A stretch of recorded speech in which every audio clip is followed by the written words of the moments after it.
নমস্কার বন্ধুরা, আমার হোম কুকিংয়ে আপনাদের সবাইকে স্বাগত। আজকে আমি চলে এসেছি আবার একটি নতুন রেসিপি নিয়ে। তো ভিডিওটি কোথাও স্কিপ না করে পুরোটা দেখার জন্য আপনাদের কাছে আমার একান্তভাবেই অনুরোধ রইল। আজকে আমি আপনাদের সঙ্গে শেয়ার করছি কাঁকরোলের দুর্দান্ত স্বাদের একেবারে ইউনিক একটি রেসিপি। আর এই রেসিপিটা যদি আপনারা একবার এভাবে বানিয়ে না খান তবে কিন্তু ভীষণই মিস করবেন। আর একবার যদি এভাবে বানিয়ে খান তবে দেখবেন এর স্বাদ কিন্তু আপনাদের মুখে লেগে থাকবে আর বারবার দেখবেন এভাবে কিন্তু খেতে চাইবেন। তো চলুন দেখে নেওয়া যাক এই রেসিপিটি বানাতে এখানে আমার উপকরণ কী কী লাগছে। এখানে আমি 4টে কাঁকরোল দেখুন মাঝখান থেকে কেটে তারপর খুব ভালোভাবে ধুয়ে নিয়েছি। আর কাঁকরোলের গায়ে যে এরকম কাটার মতো থাকে সেগুলোকে কিন্তু আমি কেটে বাদ দিইনি, আপনারা চাইলে বাদ দিয়েও দিতে পারেন, তবে এগুলো থেকে গেলেও কিন্তু কোনো অসুবিধে নেই। রয়েছে এখানে স্বাদ মতো নুন, হলুদ গুঁড়ো রয়েছে এখানে হাফ চা চামচ, রয়েছে হাফ চা চামচ লঙ্কা গুঁড়ো, রয়েছে এখানে 2 চা চামচ ময়দা। এখানে আমি একটি ডিম ভেঙে নিয়েছি। এখানে আমি কয়েক কোয়া রসুন দেখুন গ্রেটার দিয়ে গ্রেট করে নিয়েছি। এখানে আমি একটি ছোটো সাইজের পেঁয়াজ কুচিয়ে নিয়েছি।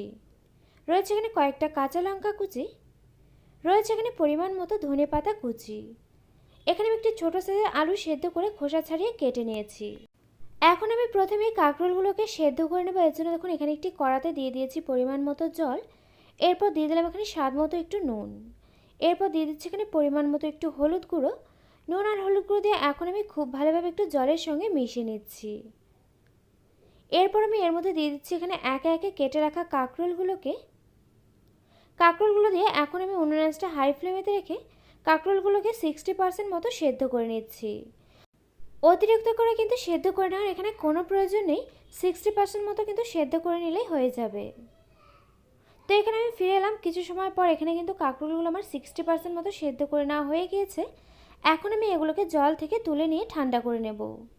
তো এখানে আমি ফিরে এলাম কিছু সময় পর। এখানে কিন্তু কাঁকরোলগুলো ঠান্ডা হয়ে গিয়েছে। এরপর আমি এই কাঁকরোলের ভেতর থেকে কাঁকরোলের যে দানা আর শাঁসটা আছে সেটাকে খুব ভালোভাবে এখানে দেখুন চামচ দিয়ে আমি বের করে নিচ্ছি। আর এই কাজটা একটু সাবধানে করতে হবে যাতে করে এখানে কাঁকরোলটা কোনোভাবে ভেঙে না যায়। তো এখানে আমি দেখুন একটি কাঁকরোল থেকে খুব ভালোভাবে দানাটাকে বের করে নিয়েছি। আর একইভাবে আমি প্রতিটি কাঁকরোল থেকে এইভাবে দানা আর শাঁসটাকে বের করে নিচ্ছি। তো এখানে দেখুন সমস্ত কাঁকরোলগুলো থেকে কিন্তু আমার দানা আর শাঁসটাকে বের করে নেওয়া হয়ে গিয়েছে। এরপর আমি একটি পুর তৈরি করে নেব, যে পুরটার জন্য কিন্তু এই রেসিপিটি খেতে এতটাই সুস্বাদু হয়। তো প্রথমে আমি একটি বাটির মধ্যে নিয়ে নিলাম এখানে কাঁকরোলের যে দানা আর শাঁসটাকে আমি বের করে রেখেছিলাম সেটাকে। এরপর আমি এর মধ্যে দিয়ে দিলাম এখানে সেদ্ধ করে রাখা আলু, কুচিয়ে রাখা পেঁয়াজ। আর পেঁয়াজটা অবশ্যই করে একটু মিহি করেই কুচিয়ে দিতে হবে। এরপর আমি এর মধ্যে দিয়ে দিলাম এখানে গ্রেট করে রাখা রসুন। আপনারা চাইলে কিন্তু এখানে রসুনটাও কুচিয়ে দিতে পারেন। এরপর দিয়ে দিলাম এখানে কুচিয়ে রাখা কাঁচা লঙ্কা। এরপর আমি এর মধ্যে দিয়ে দিচ্ছি এখানে ধনেপাতা কুচি। তবে আপনাদের কাছে ধনেপাতা কুচিটা না থাকলে নাও দিতে পারেন, তবে দিলে কিন্তু এর ফ্লেভার এবং টেস্টটা একটু বেশি ভালো হয়। এরপর আমি এর মধ্যে দিয়ে দিচ্ছি এখানে ময়দা। আপনারা চাইলে এখানে ময়দার পরিবর্তে কিন্তু চালের গুঁড়ো বা কর্নফ্লাওয়ার এখানে ব্যবহার করতে পারেন। এরপর আমি এর মধ্যে দিয়ে দিচ্ছি এখানে ডিম।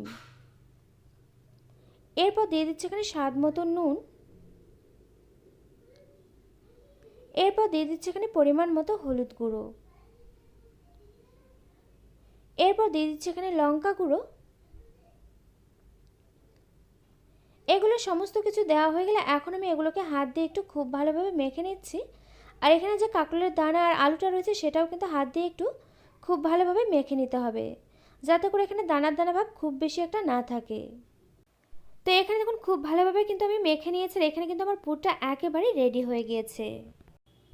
এরপর আমি এই কাঁকরোলগুলোর মধ্যে পুরটাকে খুব ভালোভাবে ভরে নেব। এর জন্য দেখুন এখানে আমি একটি চামচ নিয়ে নিয়েছি। চামচ দিয়ে এভাবে পুরটাকে দিয়ে খুব ভালোভাবে এভাবে চেপে চেপে নিয়ে পুরটাকে ভরে নিচ্ছি। আর পুরটা অবশ্যই করে একটু এভাবে চেপে চেপে ভরে নিতে হবে, তবে অতিরিক্ত করে কিন্তু ভরা যাবে না। এই কাঁকরোলের থেকে কিন্তু খুব বেশি উঁচু করে ভরা যাবে না, এভাবে একটু কিন্তু সমান সমান করেই ভরে নিতে হবে। আর এখানে কিন্তু আমার কথা বলতে বলতে দেখুন একটি কাঁকরোলের মধ্যে পুরটাকে ভরে নেওয়া হয়ে গিয়েছে। আর একইভাবে আমি প্রতিটি কাঁকরোলের মধ্যে এভাবে পুরটাকে ভরে নিচ্ছি।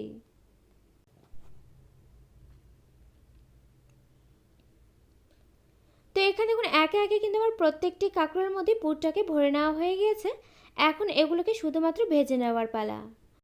এর জন্য আমি এখানে দেখুন একটি প্যানের মধ্যে দিয়ে দিয়েছি সাদা তেল। তেলটা খুব ভালোভাবে গরম হয়ে এলে এর মধ্যে আমি দিয়ে দিচ্ছি একে একে পুর ভরে রাখা কাঁকরোলগুলোকে। তবে কাঁকরোলগুলো কিন্তু এখন আমি উনুন আঁচটা মিডিয়াম টু লো ফ্লেমেতে রেখে একটা পাশ প্রথমে হালকা লালচে করে ভেজে নেব।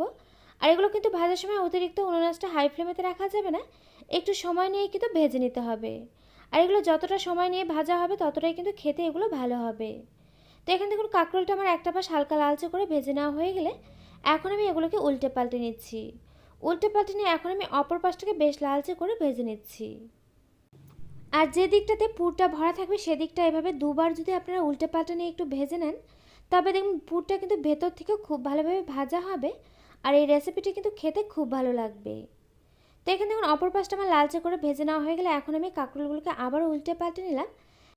আর দ্বিতীয়বার যখন এভাবে উল্টে পাল্টে নেবেন তখন কিন্তু একেবারে লালচে করে ভেজে নেবেন। আর এই রেসিপিটির ক্ষেত্রে কিন্তু কাঁকরোলগুলো এখানে যতটা লালচে করে ভাজা হবে কাঁকরোলগুলো কিন্তু খেতে ততটাই টেস্টি হবে। আর এই রেসিপিটার জন্য এখানে আমি আরেকটা কথা আপনাদেরকে একটু বলে রাখি, এখানে কিন্তু আপনারা চেষ্টা করবেন একটু কচি কাঁকরোল নেওয়ার, কারণ কাঁকরোলগুলো কিন্তু কচি হলে রেসিপিটি খেতে বেশি ভালো লাগে। তবে যদি এরকমটা হয় যে আপনারা 4টে বা 5টে কাঁকরোল আপনারা নিয়েছেন, তার মধ্যে 2টো বা 1টি কাঁকরোল একটু পুরোট রয়েছে, সেক্ষেত্রে কিন্তু আপনারা যে পুরোট কাঁকরোলটা থাকবে তার দানাটাকে যদি শুধুমাত্র বাদ দিয়ে শাঁসটাকে দিয়ে পুরটাকে বানিয়ে নেন তবেও কিন্তু এই রেসিপিটি খেতে দারুণ লাগে। তো এখানে দেখুন কাঁকরোলগুলো কিন্তু আমার বেশ লালচে করে ভেজে নেওয়া হয়ে গেছে। এখন আমি এগুলোকে তেল থেকে তুলে নিলাম। আর এই রেসিপিটা আপনারা একবার এভাবে বাড়িতে ট্রাই করুন, আশা করছি আপনাদেরও খুব ভালো লাগবে। তো আমার এই রেসিপিটা আপনাদের কাছে কেমন লাগলো অবশ্যই একটি লাইক দিয়ে কমেন্ট করে জানাতে কিন্তু ভুলবেন না, কারণ আপনাদের একটি লাইক একটি কমেন্ট কিন্তু আমাকে এরকম নতুন নতুন ভিডিও বানাতে আরও অনেক বেশি উৎসাহিত করবে। আর পাশে থাকা বেল আইকন অবশ্যই প্রেস করে দেবেন, এতে করে আমার নিত্য নতুন ভিডিওর আপডেট আপনাদের কাছে পৌঁছে যাবে সবার আগে। তো আজকের মতো ভিডিওটা এই পর্যন্ত, আবারও পরে দেখা হচ্ছে অন্য কোনো নতুন ভিডিওর সঙ্গে। আর আমার এই ভিডিওটি শেষ পর্যন্ত দেখার জন্য আপনাকে জানাই অসংখ্য ধন্যবাদ।